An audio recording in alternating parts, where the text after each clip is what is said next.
আজ ছাদ বাগানে একটু জল দিতে এসেছি সকাল সকাল।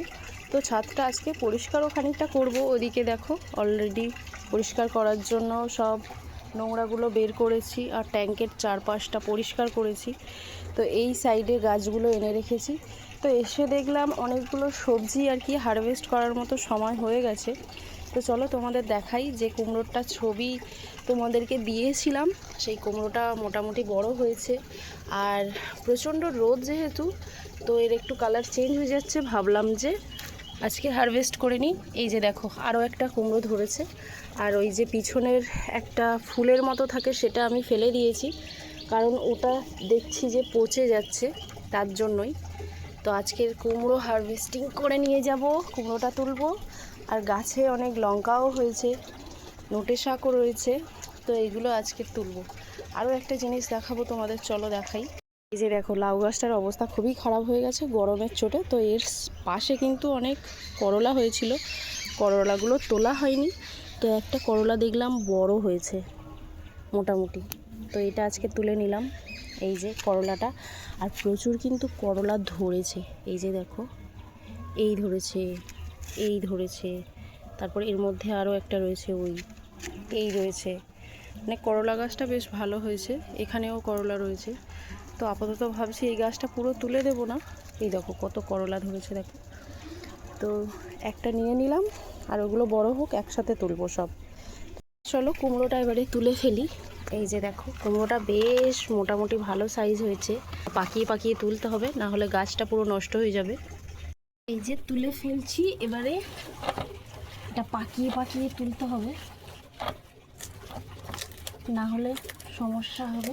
এই যে দেখো কত সুন্দর কুমড়োটা, আশা করি দেখা যাচ্ছে। এই পাতাটার জন্য দেখা যাচ্ছিল না, বেশ ভালো হয়েছে। এই কাঁচা কুমড়ো কিন্তু ছোলা দিয়ে তরকারি খেতে ভীষণ ভালো লাগে। তো এই একটা কাঁচা কুমড়ো, আজকে রয়েছে একটা করলা, যদিও একটা রয়েছে। চলো এবারে কিছু লঙ্কা তুলব। ছাদে কি কি আজকে তুললাম সবটাই তোমাদের সাথে শেয়ার করছি। তো চলো, এই যে দেখো গাছে কিন্তু অলরেডি লঙ্কা রয়েছে। আর তোমাদেরকে আগের দিন দেখিয়েছিলাম আমার সেই পছন্দের লঙ্কা। এই যে বাজার থেকে আনা এই যে লঙ্কাগুলো আমি কিন্তু প্রায় সময় রেখে দিই এর বীজ থেকে চারা করব বলে। এই দেখো কত সুন্দর, আবারও রেখে দিয়েছি, বাজার থেকে এসেছে আবার কিছু লঙ্কা, আমি আবারও এর লঙ্কার চারা বানাবো। আর অনেক কিছু চারা বানিয়েছি, বেগুনের চারা বানিয়েছি। কত সুন্দর লঙ্কা হয়েছে দেখো। আর এইগুলো দেখো, এই যে শুকনো লঙ্কা থেকে বীজ থেকে চারা করেছিলাম যেগুলো, সেগুলো দেখো পেকে গেছে কত। আজকে উঠান থেকেও অনেক লঙ্কা তোলা হয়েছে, তার জন্য এই পাকাগুলোই তুলবো, আর বাকিগুলো রেখে দেব।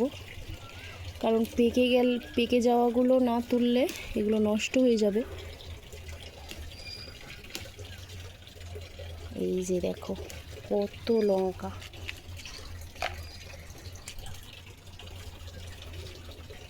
প্রচুর হয়েছে, প্রচুর ভরে গেছে। তবে এই লঙ্কা গাছটা আমি হঠাৎ করে দেখলাম এই পাতাগুলো কুঁকড়ে গেছে, এর একটা কিছু ব্যবস্থা নিতে হবে। আর যদি কারোর জানা থাকে অবশ্যই জানিও। আমি সার্ফ জল বা একটু শ্যাম্পু জল দিলে শুনেছি যে এই কোঁকড়ানো রোগটা চলে যায়, তবে আমি এখনও ইউজ করিনি, একবার করে দেখব। তো তোমাদের যদি কারোর জানা থাকে অবশ্যই কিন্তু জানিও এই লঙ্কা গাছের কোঁকড়ানো রোগটা কিভাবে যাবে। তো এই ছিল আজকের হারভেস্টিং, আজকের ছাদ বাগানের সবজি। ভিডিওটা কেমন লাগলো অবশ্যই কিন্তু কমেন্ট করে জানিও। আর আবার দেখা হবে অন্য কোনো ভিডিওতে। তো ততক্ষণে টাটা, সবাই ভালো থেকো, সুস্থ থেকো।